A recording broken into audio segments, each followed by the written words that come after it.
ओम शांति। 5 सितंबर 2024 बाबा के महावाक्य। मीठे बच्चे, तुम्हें यहाँ प्रवृत्ति मार्ग का लव मिलता है, क्योंकि बाप दिल से कहते हैं मेरे बच्चे। बाप से वर्षा मिलता है। यह लव देहधारी गुरु नहीं दे सकते। प्रश्न: जिन बच्चों की बुद्धि में ज्ञान की धारणा है, शुरूढ़ बुद्धि है, उनकी निशानी क्या होगी? उत्तर: उन्हें दूसरों को सुनाने का शौक होगा। उनकी बुद्धि मित्र संबंधियों आदि में भटकेगी नहीं। शुरूढ़ बुद्धि जो होते हैं वह पढ़ाई में कभी उबासी आदि नहीं लेंगे। स्कूल में कभी आंखें बंद करके नहीं बैठेंगे। जो बच्चे तवाई होकर बैठते, जिनकी बुद्धि इधर उधर भटकती रहती, वह ज्ञान को समझते ही नहीं। उनके लिए बाप को याद करना बड़ा मुश्किल है। ओम शांति।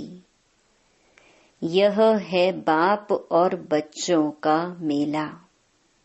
गुरु और चेले अथवा शिष्यों का मेला नहीं है। इन गुरु लोगों की दृष्टि रहती है कि यह हमारे शिष्य हैं अथवा फॉलोअर्स व जिज्ञासु हैं।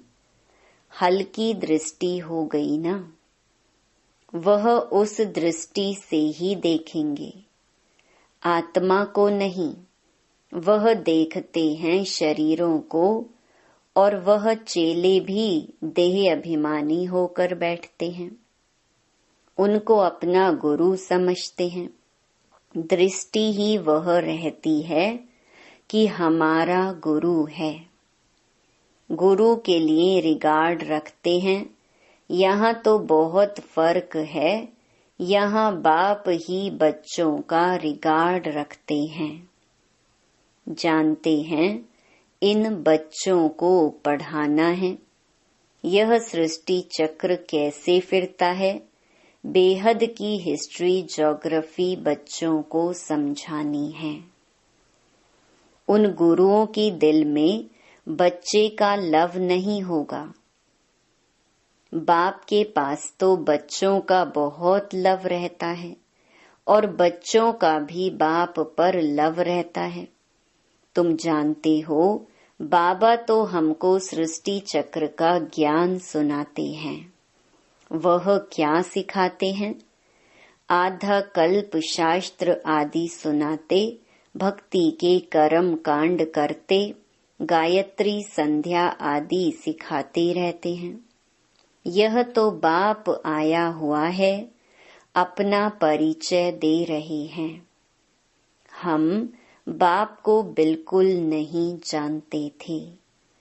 सर्वव्यापी ही कह देते थे। कभी भी पूछो परमात्मा कहाँ है, तो झट कहेंगे वह तो सर्वव्यापी है। तुम्हारे पास मनुष्य जब आते हैं तो पूछते हैं यहाँ क्या सिखाया जाता है? बोलो, हम राजयोग सिखाते हैं, जिससे तुम मनुष्य से देवता अर्थात राजा बन सकते हो। और कोई सत्संग ऐसा नहीं होगा जो कहे हम मनुष्य से देवता बनने की शिक्षा देते हैं। देवताएं होते हैं सतयुग में, कलयुग में है मनुष्य। अब हम तुमको सारी सृष्टि चक्र का राज समझाते हैं, जिससे तुम चक्रवर्ती राजा बन जाएंगे, और फिर तुमको पावन बनने की बहुत अच्छी युक्ति बताते हैं। ऐसी युक्ति कभी कोई समझा न सके। यह है सहज राजयोग, बाप है पतित पावन, वह सर्व शक्तिमान भी है, तो उनको याद करने से ही पाप भस्म होंगे, क्योंकि योग अग्नि है ना। तो यहाँ नई बात सिखलाते हैं। यह ज्ञान मार्ग है, ज्ञान सागर एक ही बाप होता है। ज्ञान और भक्ति अलग अलग है।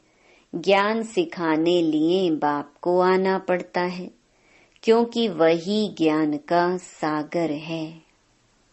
वह खुद आकर अपना परिचय देते हैं कि मैं सबका बाप हूँ। ब्रह्मा द्वारा सारी सृष्टि को पावन बनाता हूँ। पावन दुनिया है सतयुग, पतित दुनिया है कलयुग। तो सतयुग आदि, कलयुग अंत का यह है संगम युग। इनको लीप युग कहा जाता है। इसमें हम जंप मारते हैं। कहाँ? पुरानी दुनिया से नई दुनिया में जंप मारते हैं। वह तो सीढ़ी से आहिस्ते आहिस्ते नीचे उतरते आए। यहाँ तो हम छीछी दुनिया से नई दुनिया में एकदम जंप मारते हैं, सीधा चले जाते हैं ऊपर। पुरानी दुनिया को छोड़ हम नई दुनिया में जाते हैं। यह है बेहद की बात। बेहद की पुरानी दुनिया में ढेर मनुष्य हैं। नई दुनिया में तो बहुत थोड़े मनुष्य होते हैं, जिसको स्वर्ग कहा जाता है। वहाँ सब पवित्र रहते हैं। कलयुग में हैं सब अपवित्र। अपवित्र रावण बनाते हैं। यह तो सबको समझाते हैं कि तुम अब रावण राज्य अथवा पुरानी दुनिया में हो। असल में राम राज्य में थे, जिसको स्वर्ग कहा जाता था। फिर कैसे 84 का चक्कर लगाकर नीचे गिरे हो, सो तो हम बता सकते हैं। जो अच्छे समझदार होंगे वह झट समझेंगे। जिसको बुद्धि में नहीं आएगा वह तो तवाई के मिसल इधर उधर देखते रहेंगे, अटेंशन से सुनेंगे नहीं। कहते हैं ना, तुम तो जैसे तवाई हो। सन्यासी लोग भी जब कथा बैठ सुनाते हैं तो कोई झुटका खाते हैं या अटेंशन और तरफ रहता है, तो अचानक उनसे पूछते हैं क्या सुनाया। बाप भी सबको देखते रहते हैं। कोई तवाई तो नहीं बैठे हैं। अच्छे श्रूड बच्चे जो होते हैं वह पढ़ाई में कभी उबासी आदि नहीं लेंगे। स्कूल में कभी कोई आंखें बंद करके बैठे, यह तो कायदा नहीं। कुछ भी ज्ञान को समझते नहीं। बाप को याद करना उन्हों के लिए बड़ा मुश्किल है। फिर पाप कैसे कटे? श्रूड बुद्धि तो अच्छी रीति से धारण कर औरों को सुनाने का शौक रखते हैं। ज्ञान नहीं है तो बुद्धि मित्र संबंधियों के तरफ भटकती रहती है। यहाँ तो बाप कहते हैं और सब कुछ भूल जाना है। पिछाड़ी में कुछ भी याद ना आए। बाबा ने सन्यासियों आदि को देखा हुआ है, जो पक्के ब्रह्म ज्ञानी होते हैं। सवेरे ऐसे बैठे बैठे ब्रह्म महतत्व को याद करते करते शरीर छोड़ देते हैं। उनके शांति का प्रवाह बहुत होता है। अब वह ब्रह्म में लीन तो हो न सके, फिर भी माता के गर्भ से जन्म लेना पड़ता है। बाप ने समझाया है, वास्तव में महात्मा तो श्री कृष्ण को कहा जाता है। मनुष्य तो बिगर अर्थ समझे ऐसे ही कह देते हैं। बाप समझाते हैं श्री कृष्ण हैं संपूर्ण निर्विकारी, परंतु उनको सन्यासी नहीं देवता कहा जाता है। सन्यासी कहना व देवता कहना उनका भी अर्थ है। यह देवता कैसे बना? सन्यासी से देवता बना। बेहद का सन्यास किया, फिर चले गए नई दुनिया में। वह तो हद का सन्यास करते हैं, बेहद में जा न सकी। हद में ही पुनर्जन्म लेना पड़े विकार से। बेहद का मालिक बन न सकी, राजा रानी कभी बन न सके, क्योंकि उन्हों का धर्म ही अलग है। सन्यास धर्म देवी देवता धर्म नहीं है। बाप कहते हैं, मैं अधर्म विनाश कर देवी देवता धर्म की स्थापना करता हूँ। विकार भी अधर्म है ना। इसीलिए बाप कहते हैं, इन सब का विनाश और एक आदि सनातन देवी देवता धर्म की स्थापना करने मुझे आना पड़ता है। भारत में जब सतयुग था तो एक ही धर्म था, वही धर्म फिर अधर्म बनता है। अब तुम फिर से आदि सनातन देवी देवता धर्म स्थापन कर रहे हो। जो जितना पुरुषार्थ करेंगे उतना उच्च पद पाएंगे। अपने को आत्मा निश्चय करना है। भल गृहस्थ व्यवहार में रहो, उसमें भी जितना हो सके उठते बैठते यह पक्का करो, जैसे भक्त लोग सवेरे उठकर एकांत में बैठ माला जपते हैं, तुम तो सारे दिन का हिसाब निकालते हो। फलाने समय इतनी याद रही, सारे दिन में इतना समय याद रही, टोटल निकालते हो। वह तो सवेरे उठकर माला फेरते हैं। भल कोई सच्चे भक्त नहीं होते हैं। कईयों की बुद्धि तो बाहर कहाँ कहाँ भटकती रहती है। अभी तुम समझते हो भक्ति से फायदा कुछ भी नहीं मिलना है। यह तो है ज्ञान, जिससे बहुत फायदा होता है। अभी तुम्हारी है चढ़ती कला। बाप घड़ी घड़ी कहते हैं मन मना भव। गीता में भी अक्षर हैं, परंतु उसका अर्थ कोई भी सुना नहीं सकेंगे, जवाब देने आएगा नहीं। वास्तव में उसका अर्थ लिखा हुआ भी है, अपने को आत्मा समझ, देह के सब धर्म छोड़, माँ मेकम याद करो। भगवानो वाच है ना, परंतु उनकी बुद्धि में है श्री कृष्ण भगवान। वह तो देहधारी पुनर्जन्म में आने वाला है ना।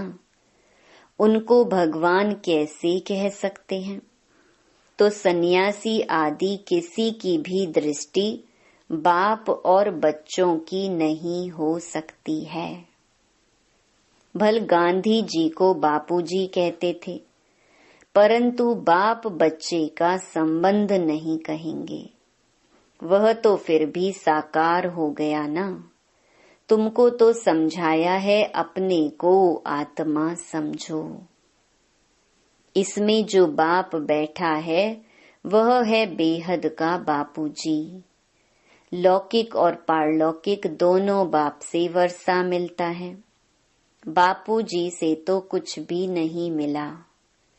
अच्छा, भारत की राजधानी वापस मिली, परंतु यह वर्षा तो नहीं कहेंगे।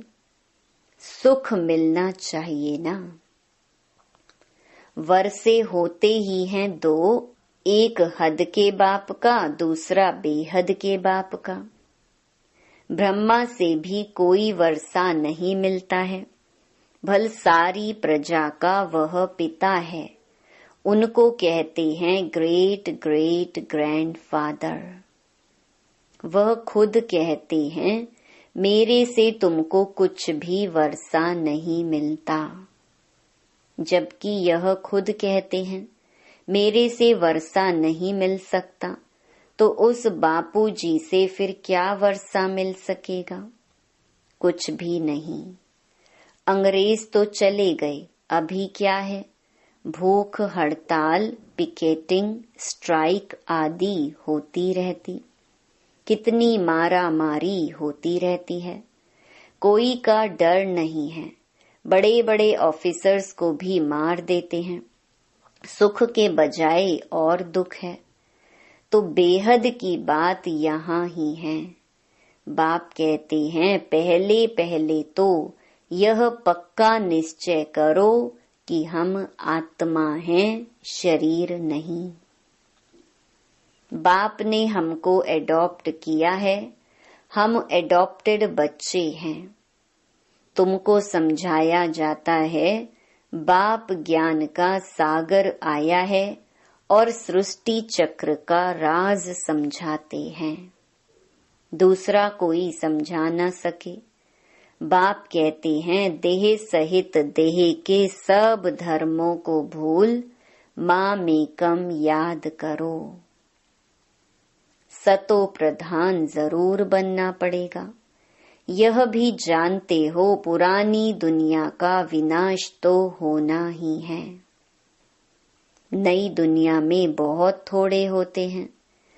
कहाँ इतनी करोड़ों आत्माएं हैं और कहाँ 9 लाख। इतने सब कहाँ जाएंगे?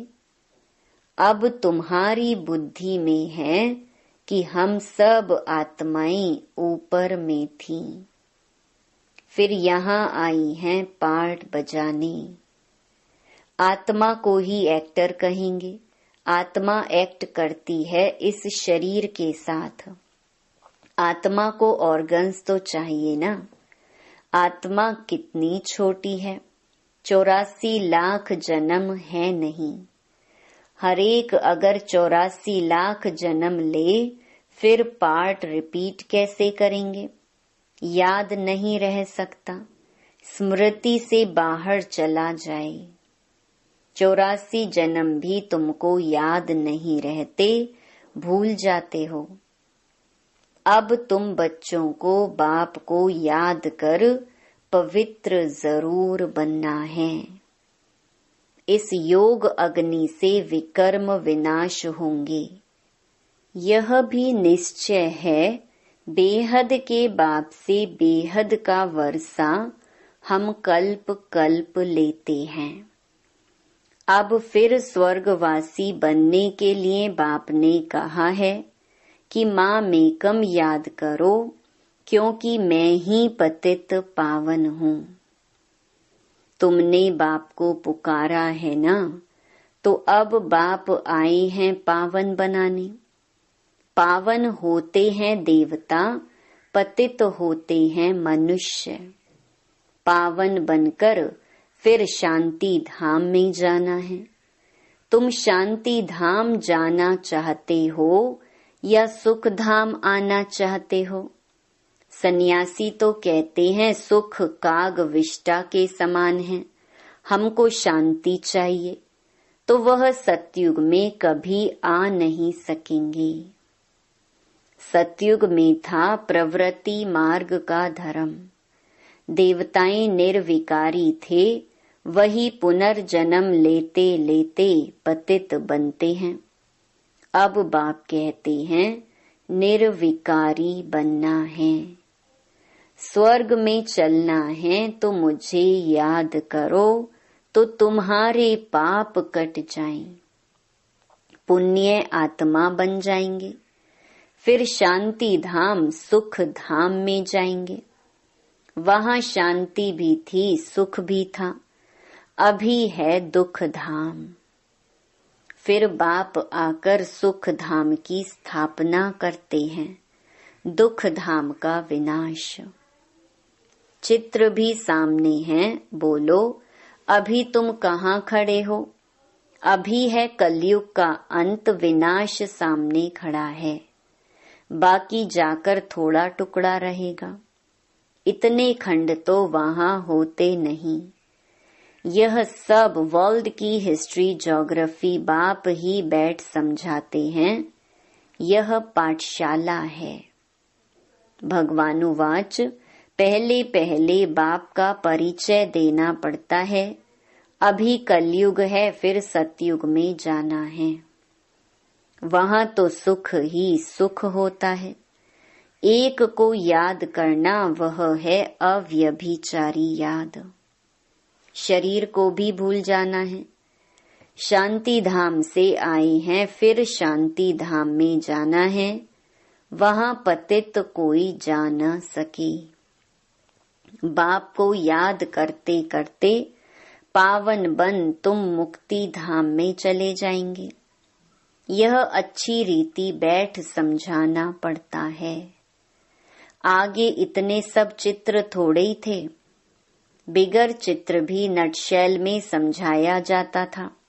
इस पाठशाला में मनुष्य से देवता बन जाना है। यह है नई दुनिया के लिए नॉलेज। वह बाप ही देंगे ना, तो बाप की दृष्टि रहती है बच्चों पर। हम आत्माओं को पढ़ाते हैं, तुम भी समझाते हो। बेहद का बाप हमको समझाते हैं। उनका नाम है शिव बाबा। सिर्फ बेहद का बाबा कहने से भी मूंझ जाएंगे, क्योंकि बाबाएं भी बहुत हो गए हैं। म्युनिसिपैलिटी के मेयर को भी कहते हैं बाबा। बाप कहते हैं मैं इसमें आता हूँ तो भी मेरा नाम शिव ही है। मैं इस रथ द्वारा तुमको नॉलेज देता हूँ। इनको एडॉप्ट किया है। इनका नाम रखा है प्रजापिता ब्रह्मा। इनको भी मेरे से वर्षा मिलता है। अच्छा, मीठे मीठे सिकिलधे बच्चों प्रति माता पिता बाप दादा का याद प्यार और गुड मॉर्निंग। रूहानी बाप की रूहानी बच्चों को नमस्ते। धारणा के लिए मुख्य सार। पहला, अभी पुरानी दुनिया से नई दुनिया में जंप देने का समय है। इसलिए इस पुरानी दुनिया से बेहद का संन्यास करना है। इसे बुद्धि से भूल जाना है। दूसरा, पढ़ाई पर पूरा अटेंशन देना है। स्कूल में आंखें बंद करके बैठना यह कायदा नहीं है। ध्यान रहे पढ़ाई के समय बुद्धि इधर उधर ना भटके, उबासी ना आए। जो सुनते जाएं वह धारण होता जाए। वरदान, रूहानी नशे द्वारा पुरानी दुनिया को भूलने वाले स्वराज्य सो विश्व राज्य अधिकारी भव। संगम युग पर जो बाप के वर्षे के अधिकारी हैं, वही स्वराज्य और विश्व राज्य अधिकारी बनते हैं। आज स्वराज्य है, कल विश्व का राज्य होगा। आज कल की बात है। ऐसी अधिकारी आत्मा रूहानी नशे में रहती है और नशा पुरानी दुनिया सहज भुला देता है। अधिकारी कभी कोई वस्तु के, व्यक्ति के, संस्कार के अधीन नहीं हो सकते। उन्हें हद की बातें छोड़नी नहीं पड़ती, स्वतः छूट जाती हैं। स्लोगन, हर सेकंड, हर श्वास, हर खजाने को सफल करने वाले ही सफलता मूर्त बनते हैं। ओम शांति।